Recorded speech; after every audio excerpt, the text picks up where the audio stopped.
El régimen de comunidad puede extinguirse por diversas razones. En algunos casos esa extinción es acarreada por la extinción del vínculo del matrimonio mismo, y en otros puede subsistir el vínculo pero extinguirse el régimen.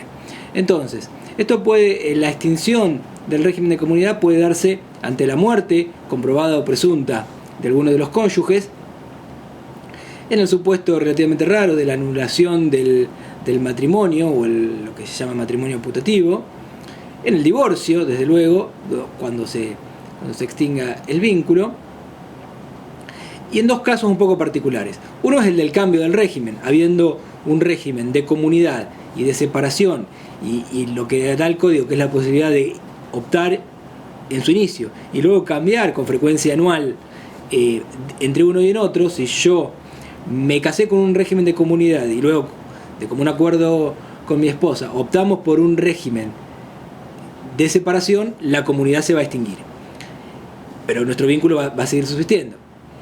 Y el otro caso relativamente particular es el de la separación de bienes.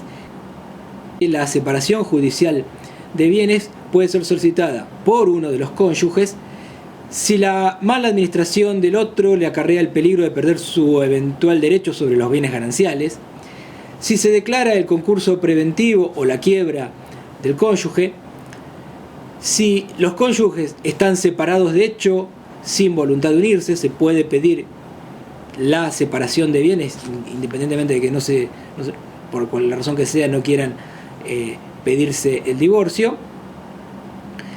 Y si por incapacidad o excusa de uno de los cónyuges se designa curador del otro a un tercero. Esta administración, decíamos, tiene que ser pedida por los cónyuges, no puede ser pedida por acreedores de un cónyuge que puedan estar viendo una posibilidad de mala administración y consecuentemente esté en su interés o en su ventaja pedirla. Pero siendo un acto personalísimo, solo lo puede pedir esta separación judicial de bienes el propio cónyuge. Y otro detalle interesante con respecto a la separación judicial de bienes es que se va a permitir, la ley habilita que, dado que en estos supuestos hay, como decíamos, una suerte de preocupación por la buena gestión y el posible perjuicio patrimonial, mientras se está tramitando la petición de la separación judicial, se arbitren ciertas medidas cautelares en tutela del patrimonio, que vamos a ver con un detalle un poco más específico en el tema de indivisión.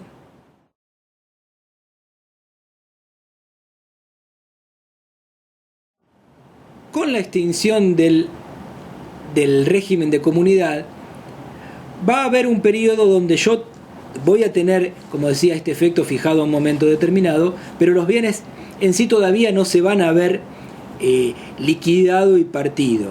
Esto puede pasar un tiempo, a veces es un tiempo largo, y en este tiempo van sucediendo cosas, y por eso el código ahora regula lo que llama el periodo de indivisión poscomunitaria.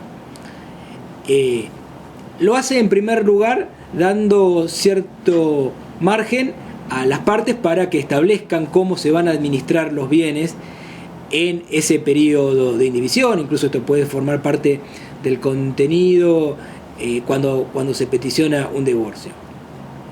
Si no hubo un acuerdo, el modo de gestión de los bienes en la etapa de indivisión poscomunitaria, los cónyuges van a seguir sometidos a las normas que se aplican mientras existía el régimen de comunidad, con dos reglas en particulares. En primer lugar, la del artículo 482, que fija el deber de información de los cónyuges en lo que concierne a su intención de otorgar actos de administración extraordinaria. Atado a este deber de información está la posibilidad del informado a formular oposición, y en esto aparece vinculado o puede dar lugar a lo que durante el régimen de la comunidad estaba establecido como el asentimiento conyugal para ciertos actos.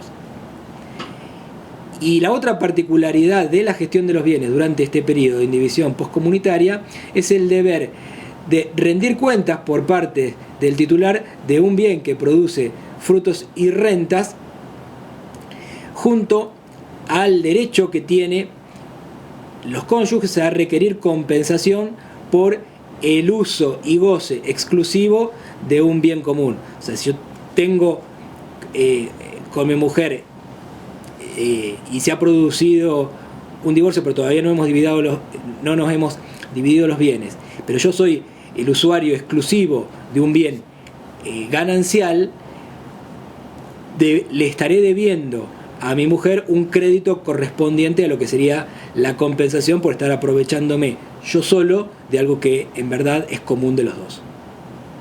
Durante la indivisión poscomunitaria, dice el artículo 484, cada uno de los cónyuges puede usar y disfrutar de los bienes indivisos conforme a su destino, en la medida compatible con el derecho del otro, es decir, aparece un uso común o indistinto.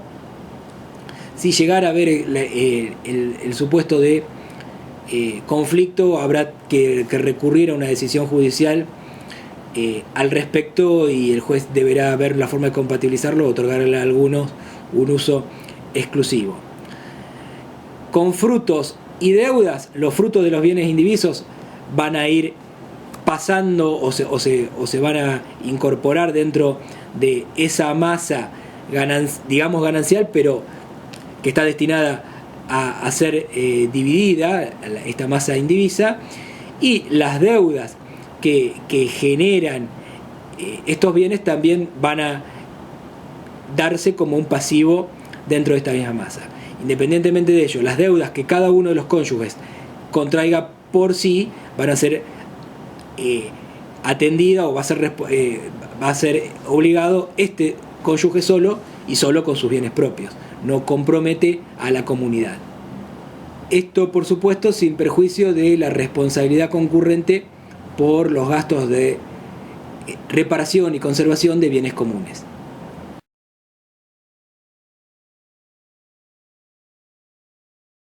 Al momento de la liquidación de la comunidad, el Código evita hablar de sociedad conyugal, sobre todo para evitar la equiparación de esto a un tipo societario. Pero al momento de establecer esta división, nos vamos a encontrar con tres patrimonios, por así decirlo, que va a ser, por un lado, los bienes propios de cada uno de los cónyuges, bienes del marido, bienes de la mujer, y la masa ganancial todavía indivisa, que va a haber tenido a lo largo del tiempo que duró el matrimonio, aportes dados por cada uno de los cónyuges para, por ejemplo, para un bien ganancial, el marido aportó para mejoras, para el mismo bien la mujer puede haber aportado fondos propios para reparación. Entonces, la comunidad, en algo que era ganancial, se benefició de un aporte propio de cada uno de los cónyuges. Entonces, por ese beneficio, la comunidad le va a deber una recompensa. Lo mismo puede darse en la situación inversa. Una deuda personalmente contraída, incluso antes del matrimonio, por alguno de los cónyuges, puede haber sido pagada con bienes gananciales. Entonces, ese cónyuge se va a ver beneficiado de la masa de gananciales y le va a deber él a la comunidad también esta recompensa para compensar y que no haya enriquecimiento sin causa de ninguna de estos patrimonios especiales. Es importante entender que todas estas cosas, compensaciones que van pasando y que derivan en las recompensas, no pueden pedirse mientras está subsistente el régimen de comunidad. La acción que tienen tanto los cónyuges como la comunidad para obtener el reconocimiento de la compensación solo se hace efectiva al momento de extinguirse. Hasta ese momento no se pueden reclamar las compensaciones a las que llamamos recompensas. Dado que las recompensas pueden estar liquidándose mucho tiempo después de haberse producido cada uno de los actos jurídicos o gastos que las generaron. Un tema que hay que resolver y que el código ahora resuelve es con qué criterios se van a evaluar. Y esto lo hace en dos términos. En primer lugar, hay una regla en el artículo 493 que determina que para calcular el valor de la recompensa se deben cotejar dos valores. Por un lado, el gasto o inversión o erogación que ha efectuado un cónyuge con dinero propio en beneficio del haber ganancial. O, en el caso inverso, en el caso que sea una recompensa que se le deba a la comunidad, cuánto es lo que se ha gastado con fondos comunes para un beneficio propio. Entonces, por un lado, el gasto. Y por otro lado, el provecho que tal gasto significó para la comunidad o para el cónyuge en el otro caso. Entonces, imaginemos que un cónyuge aportó en un momento dado 1.000 pesos para una mejora de un bien ganancial y que pasado el tiempo ese gasto supuso una mejora, un mayor valor para ese bien de 500 pesos. Tengo un gasto de 1.000 pesos y un provecho de 500 pesos. De estos dos valores, el código me dice que debo tomar el menor. Entonces, lo que debo tomar en este caso es el valor del provecho que tuvo el gasto.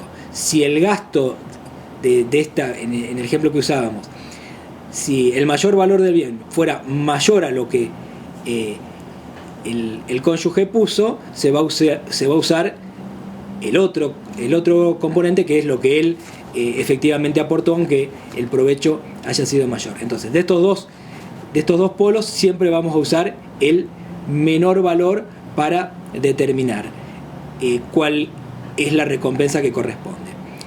Desde luego, en contextos inflacionarios y en periodo de tiempo largo, el otro detalle que nos dice el código es que hay que tomarlo a valores actuales, o sea, traerlos al hoy, y cuánto implicaría no tomando, haciendo la aplicación de lo que implicó al momento en que se gasta, sino haciendo la actualización que corresponda.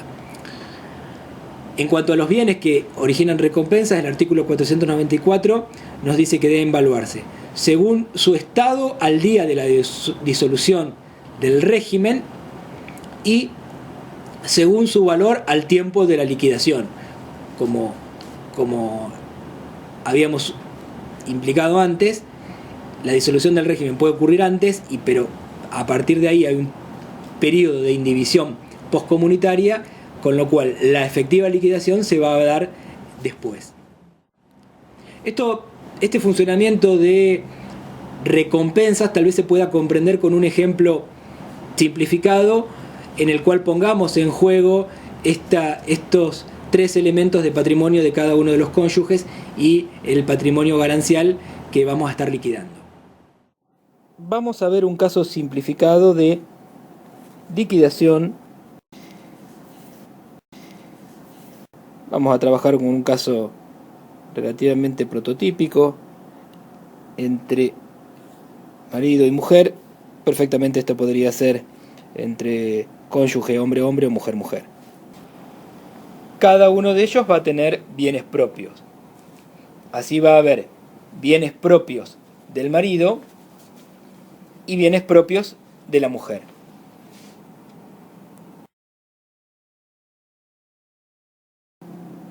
Y a su vez va a haber una masa ganancial compuesta por los bienes gananciales. En este ejemplo simplificado vamos a usar números chicos y redondos y vamos a suponer que el valor de esos bienes de la masa ganancial era de 1.000 pesos. Con sus bienes propios,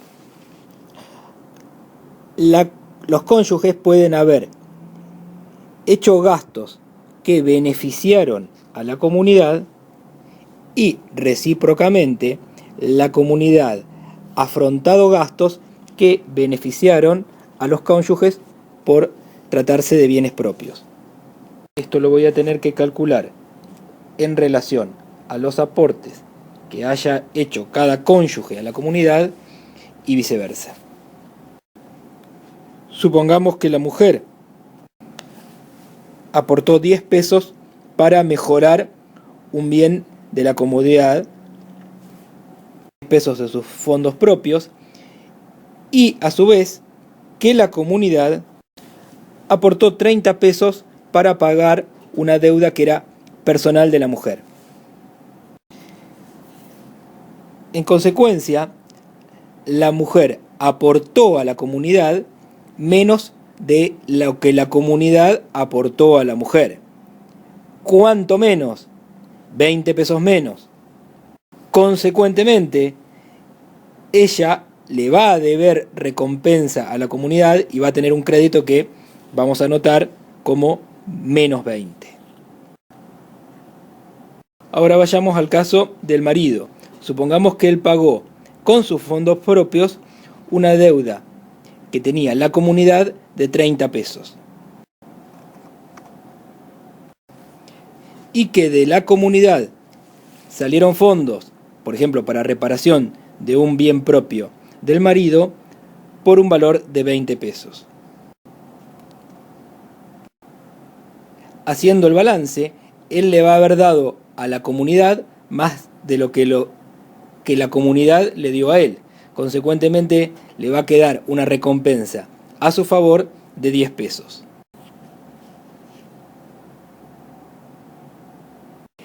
Entonces, acá teníamos 4 recompensas, las recompensas a favor de cada uno de los cónyuges con la comunidad y recíprocamente las recompensas a favor de la comunidad con respecto a cada uno de los cónyuges, y las hemos transformado en 2 saldos respectivamente, uno a favor con el que queda el marido y uno deudor con el que queda la mujer, que van a ser aplicados a esa división de la masa ganancial de 1.000 pesos. ¿De qué manera se van a repartir estos 1.000 pesos?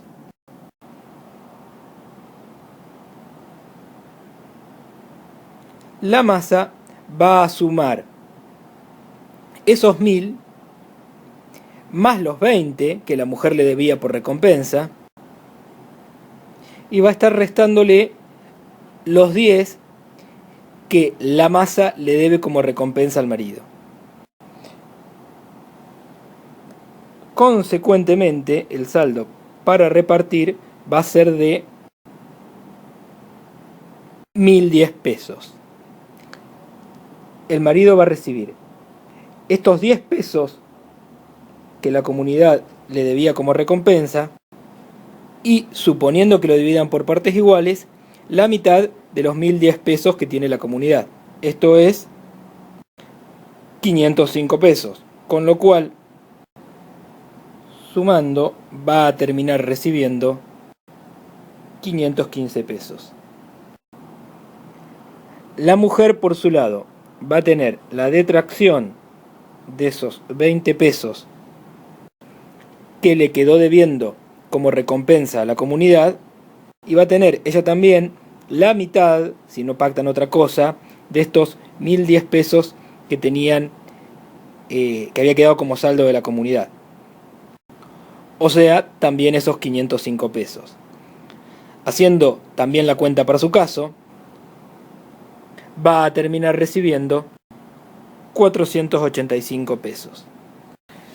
Una aclaración importante es que en este ejemplo hemos utilizado uno de los cónyuges que quedaba con saldo positivo y otro que quedaba con saldo negativo, pero esto no necesariamente tiene que ser así, ya que los dos podrían quedar con saldo positivo o los dos también quedar con saldo negativo si han usado fondos de la comunidad para aprovecharlos o destinarlos a deudas propias o a sus bienes propios. En todo caso, lo que queremos demostrar con este ejemplo es que cuando hay diferencias en las recompensas de cada uno de los cónyuges con la comunidad, aún dividiendo por mitades, la aplicación de las recompensas hace que los cónyuges terminen recibiendo como saldo líquido o de lo que le corresponda en la liquidación valores diferentes entre sí.